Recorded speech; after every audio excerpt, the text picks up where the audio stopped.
राम जय जय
जैसे ही परोसने लगे और भोजन को परोसने लगे, परोस कर जब पूर्ण हुए तो ब्राह्मण देवता सब मिल करके भोजन करने का प्रयत्न किए। ध्यान देना, जैसे ही ब्राह्मण देवता भोजन के लिए बैठे, परोसा दिए और परोसने के बाद हाथ में, ध्यान देना, हाथ में लिए भोजन की अब हम पाएंगे तो काल केतु आकाशवाणी द्वारा संकेत किए कि हे ब्राह्मणों, आप जो भोजन पाने के लिए जा रहे हैं, आप इस भोजन को मत पाइए।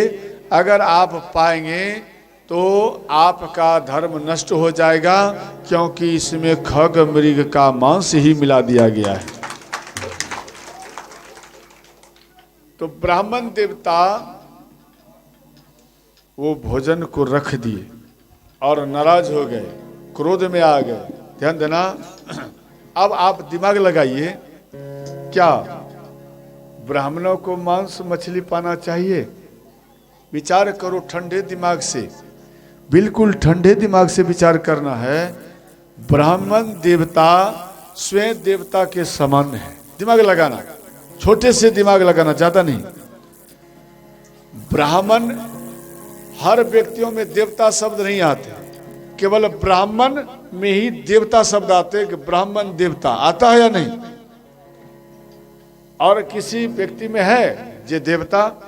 केवल ब्राह्मण में ही है कि ब्राह्मण देवता, यानी देवता के समान ब्राह्मण है।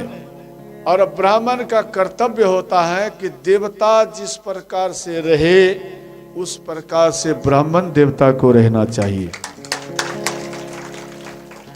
ब्राह्मण देवता को मांस मछली मदिरा पान करना नहीं चाहिए। अगर वो करे तो मैं क्या बोलूँ, आगे बताऊंगा, समझ गए? आगे इनका चर्चा आएंगे विवाह के बाद, तो आप समझ लेना। और ब्राह्मण को अपराध लगता है अगर वो मांस मदिरा को भक्षण करे तो ध्यान देना, कौवा, कौवा कौन है बोलो? इसका भी चर्चा बाद में करेंगे, आज करना ठीक नहीं, क्योंकि कम से कम आधा घंटा की कथा है वो। तो ध्यान देना, ब्राह्मण वही होता है जो वैष्णव धर्म को पालन करके वो जनता को कल्याण करे, जनता का पूजन करे, जनता का सेवा करे।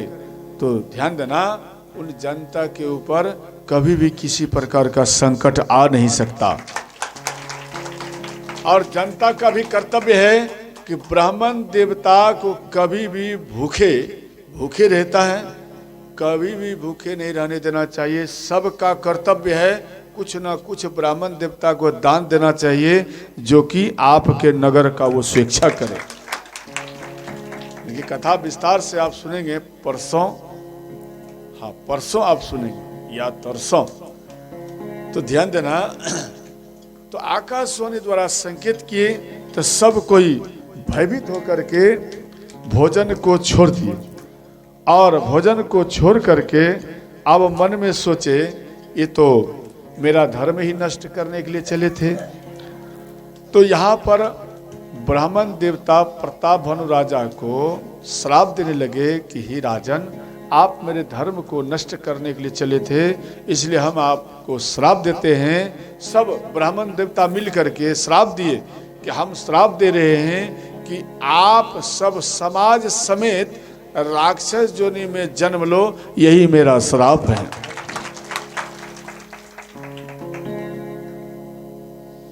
तो ध्यान देना, यही प्रताप भानु राजा, इनके प्रागट की लीला सुन लो।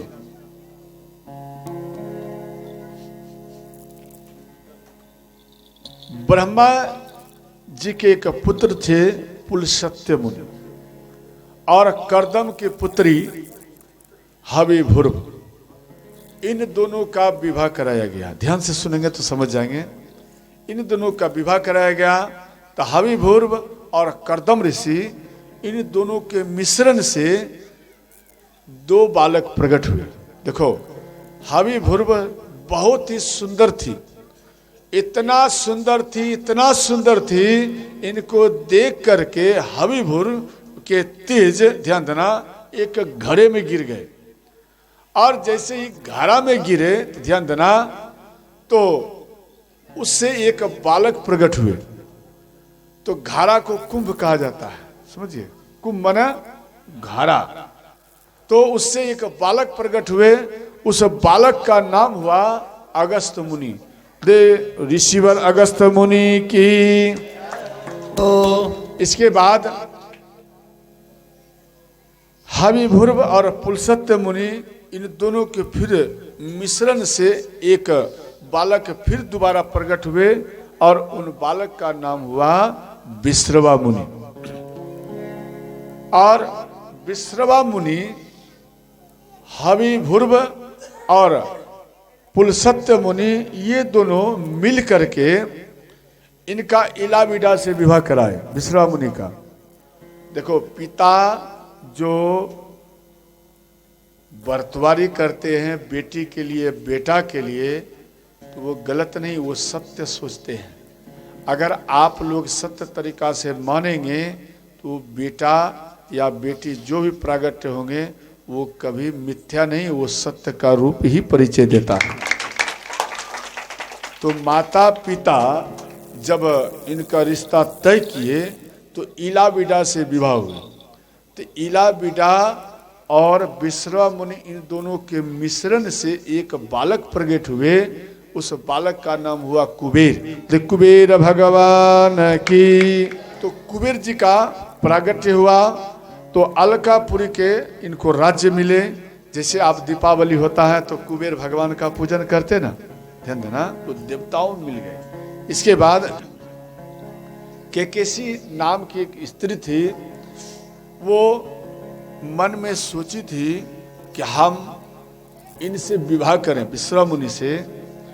तो इनको जाल में लाए, जाल में इनको उलझाए, शब्दों से, अपने मुस्कुराहट से विश्रवा मुनि को अपने काबू में कर ली। तो ध्यान देना, इन दोनों के मिश्रण से, विश्रवा मुनि और केकेसी के, इन दोनों के मिश्रण से एक बालक प्रकट हुआ। और जैसे ही बालक प्रकट हुआ श्रोताओं, तो है छोटा, परंतु पूरा भयंकर बारिश थे, पूरा जगत रो रहा था।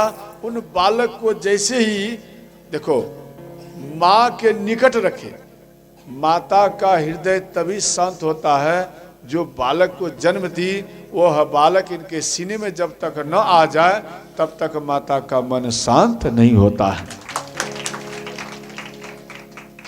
तो जैसे ही उन बालकों को सीने के पास सुलाए, एक चादर को ढक दिए, वो तुरंत वो बालक 12 वर्ष के हो गए। सुनता अब सब कोई आश्चर्य में पड़ गए, तो बहुत बड़ा हो गया।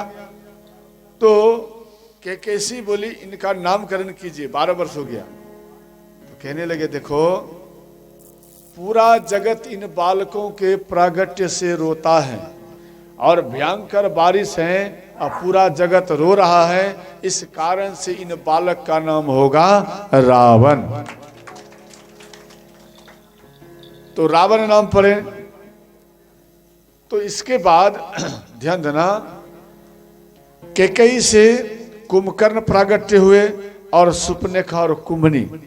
कुंभनी, ध्यान देना, इनका पति का नाम मधु थे और वो मथुरा के राजा थे। और